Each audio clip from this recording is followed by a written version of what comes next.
두 번째 이슈로 넘어가 보겠습니다. 네, 두 번째는 에이전틱 AI입니다. 오늘 좀 핫했던 키워드이기도 한데요. 어떤 이슈일지 열어주시죠.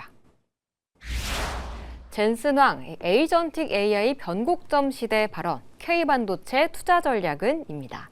어닝 서프라이즈와 함께 컨콜에서 젠슨 황 CEO가 에이전트 AI가 산업혁명과 미래 성장을 이끄는 핵심 요소가 될 것이다라고 덧붙였습니다.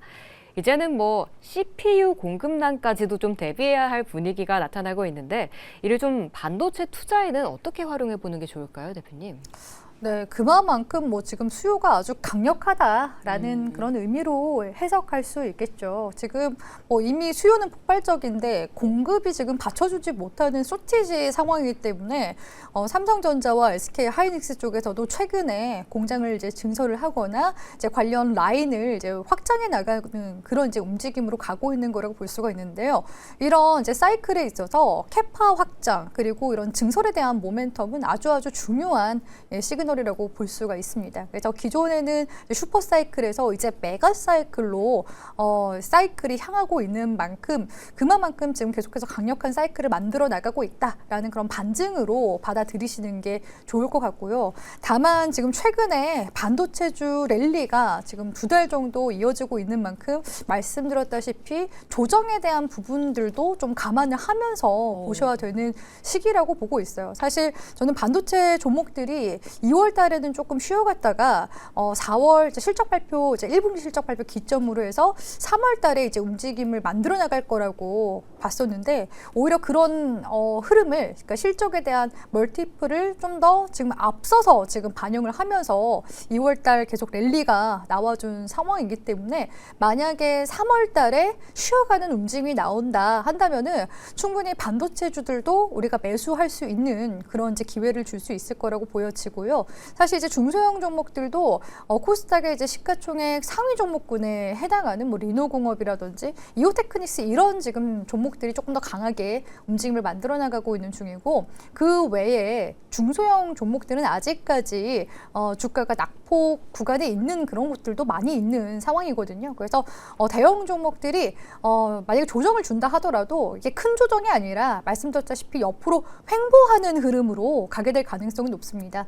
그러면은 그 사이 동안에 중소형 종목들도 충분히 매수할 수 있는 기회를 줄 거고 그리고 반도체주 역시나 대장주인 SK 하이닉스와 삼성전자를 또 매수 기회로 보는 그런 이제 투자자들의 움직임들도 나타날 가능성이 높기 때문에 단기적으로 봤을 때는 지금 종목별 투자자 동향 봤을 때 이미 SK 하이닉스 쪽에서도 외국인 차익 실현이 좀 나타나고 있는 중이고 삼성전자도 최근 들어서 외국인이 지금 매도세가 좀 두드러지게 나타나고 있는 중이거든요. 이미 기관 쪽에서도 차익 실현에 나서고 있는 모습이죠. 그렇기 때문에 반도체 섹터 랠리는 유효하나 단기적인 차익 실현이 나올 수 있으니 눌림목에서 공략해도 늦지 않다라는 점을 고려하셔서 투자 전략을 좀 재조정할 필요성이 있겠다라고서 정리 도와드리도록 하겠습니다.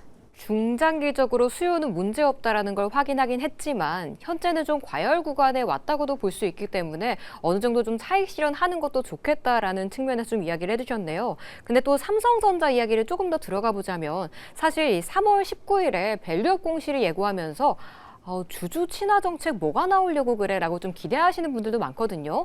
그러면 지금 이걸 보고 들어가기에는 그냥 조정을 기다리는 게 더 좋을까요? 네, 아무래도 사실 삼성전자가 실적이 잘 나오면 어차피 배당을 줄 수밖에 없고 주주 친화적으로 갈 수밖에 없습니다. 그래서 이런 부분들은 이미 좀 노출이 되어 있는 사실 호재라고 생각을 하고 있는 상황이거든요. 그래서 그런 관점에서 봤을 때 사실 지금 구간에서 배당주를 공략한다? 배당주를 공략할 거면 삼성전자 우선주를 저는 들어갔었어야 됐다라고 해서 생각을 하고 있기 때문에 밸류업 공시를 한다라고 했을 때 물론 삼성전자 투자 관점에 있어서 긍정적인 부분들이 있지만 밸류업 공시 나온다고 해서 뭔가 특별하게 삼성전자 주가가 급등으로 또 추가적인 흐름들을 만들어 나가느냐 이런 부분들에 있어서는 오히려 좀 더 중립적으로 보셔야 되지 않나라고 보여집니다. 단독 뉴스로도 나오긴 했지만 사실은 그렇게 서프라이즈한 공시는 아니었다라고 좀 이야기 드셨네요. 근데 아까 또 반도체에서 더 들어가 보자면 송유 매니저님은 소부장을 좀 집중을 해주셨잖아요. 오늘 또 마이크론이 한국의 소부장과 협력을 강화하겠다, 공급망 늘려달라고 하면서 사실 펜 파트론도 상한가를 좀 기록하기도 했거든요. 그러면 지금 이 주린이 분들이 들어가기 좋은 소부장주들 몇 개 좀 짚어주세요. 예, 뭐 사실 다 좋죠. 다 좋은데 여러분들이 조금 세부 카테고리로 접근하신다고 하면요. 저는 일단 여러분들한테 말씀드렸다시피 소부장 중에서 가장 먼저 움직이는 장비라고 말씀드렸습니다. 저번 주 같은 경우는 제 소재 쪽 말씀드렸는데 삼행시 캠 같은 경우도 바로 다음날 25% 정도 급등이 나왔었고 이번 주 같은 경우는 장비 쪽 순환매가 돌고 있는데 일단 장비 쪽은 오늘 어느 정도 시세가 분출했습니다. 한미반도체 중심으로. 자, 그럼 그 다음으로 봐야 될 건 뭐냐면은 후공정이 한번 돌았기 때문에 그 다음에 이제 기판 쪽을 보셔야 돼요, 여러분들. 최근에 기판 쪽도 많이 눌려 있었는데 자, 왜 그러냐면은 이 전체적인 이 흐름을 좀 아셔야 됩니다. 에이전틱 AI가 나왔는데 이게 뭐냐?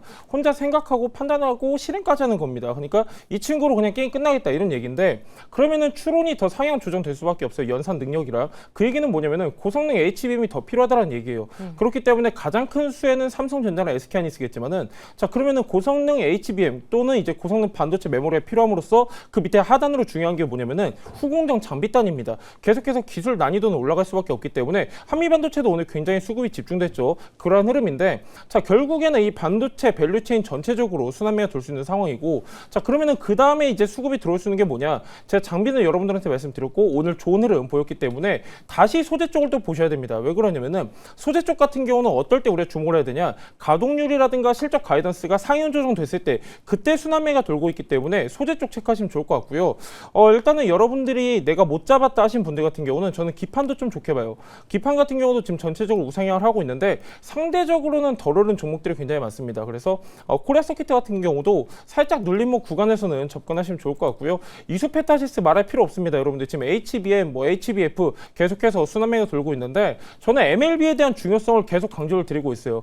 MLB, 빅테크 기업들이 지금 없어서 못 삽니다. 우리나라에 선도하고 있는 기업이 이수페타시스이기 때문에 이런 종목들, 특히 이제 선도 기업들 같은 경우는 눌림목 구간에서 접근하시면 좋을 것 같고요. 뭐 최근에 다 올랐죠. 사실 제주 반도체 같은 경우도 최근 2달 동안 한 200% 넘게 상승을 했는데 상대적으로 덜 오른 종목 그리고 제가 아까 말씀드렸다시피 수급을 좀 보셔야 되는데요. 개인 수급이 집중되는 종목은 여러분들이 약간 비중 조절하실 필요가 있겠고 대기업향 매출 비중이 높냐 안 높냐 이걸 좀 보셔야 됩니다. 그러니까 여러분들이 기업 공시를 보시면요. 100%까지 다 오픈되진 않습니다. 왜 그러냐면 계약상 내용으로 비공개된 내용들이 있는데 근데 어느 정도 가이던스는 다 나와 있어요. 그래서 조금만 여러분들이 고객사 매출 비중 체크하시면 좋을 것 같고요. 지금 전반적으로 우상향을 하고 있는데 상대적으로 덜 오른 소재 쪽 체크하시면 좋을 것 같습니다. 소재 그리고 기판까지 넘어가서 코리아 서킷 같은 종목들도 좀 눈여겨보면 좋겠다라고 짚어주셨네요. 아까 근데 HBF 살짝 힌트를 주셔서요. 제2의 HBM이라고 부르는 HF 관련해서도 이제 미리 담아볼까라고 좀 생각하시는 분들 많을 것 같거든요. 이쪽 섹터 몇 개 짚어주세요, 대표님. 일단은 HBF 이슈가 몇 달 전부터 나왔었던 이슈였거든요. 근데 확실히 HBF라는 그 키워드 자체가 아직까지는 조금 생소한 맞아요. 그런 측면들이 있기 때문에 오히려 시장의 주목도는 저는 여전히 HBM 쪽에 좀 쏠려 있다라고서 보고 있긴 하거든요. 그래서 그런 관점에서 지금 시장에서 올라오는 이 HBM 관련주 중에서 대표적인 관련 기업이 한미반도체잖아요. 그래서 네. 오늘 시장에서 한미반도체와도 같이 함께 움직임이 나왔었던 게 이제 하나 비전이라고 볼 수가 있는데 사실 결국에는 이제 HBF라는 것도 HBM이 메모리 그러니까 기존의 범용 반도체인 D램을 적층으로 쌓는 그런 이제 기술력을 갖춘 그런 장비를 만든 기업들이 시장에서 부각을 받은 것처럼 HBF 역시도 낸드 플래시를 적층으로 쌓는 그런 구조이긴 하거든요. 그래서 그런 부분들로 봤을 때 결국에는 또 장비단에 있어서 좋은 이제 그 투자 매력도가 좀 부각이 될 그런 여지는 있다라고 생각이 드는데 지금 시점에 사실 이런 SK 하이닉스의 HBF라는 이슈가 들어왔을 때 사실 소부장보다도 SK 하이닉스의 주가가 더 올라갈 수 있을 것이다라는 기대감이 사실 저는 더 크다고 생각을 하고 있거든요. 그래서 네. 일단 하나의 모멘텀은 될 수 있겠지만 지금 전반적인 그런 소부장 관련 섹터들이 지금 들어오고 있는 모멘텀 자체도 워낙 좋기 때문에 계속해서 반도체 주들은 제가 앞서서 공통적으로 말씀드렸다시피 조정을 줬을 때 같이 함께 좀 담아보는 측면에서 접근을 하시는 게 좋지 않을까라고 보여집니다. 네, 알겠습니다. HBF 뭔가 초반에 들어가서 해보려고 했는데 아직은 좀 HBM 쪽으로 좀 생각을 더 해보시는 게 좋을 것 같습니다.